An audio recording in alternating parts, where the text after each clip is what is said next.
যারা যোগ্য প্রার্থী তাদের পাশে থাকছি।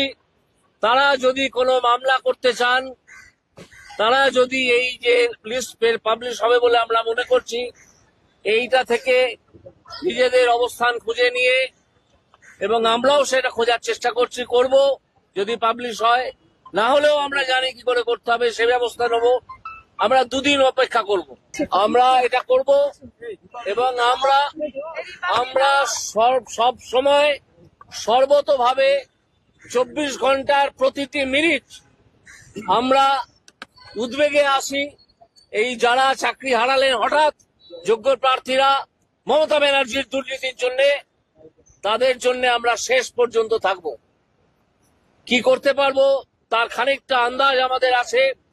আমার মনে হয় জয় যোগ্য প্রার্থীদের হবেই।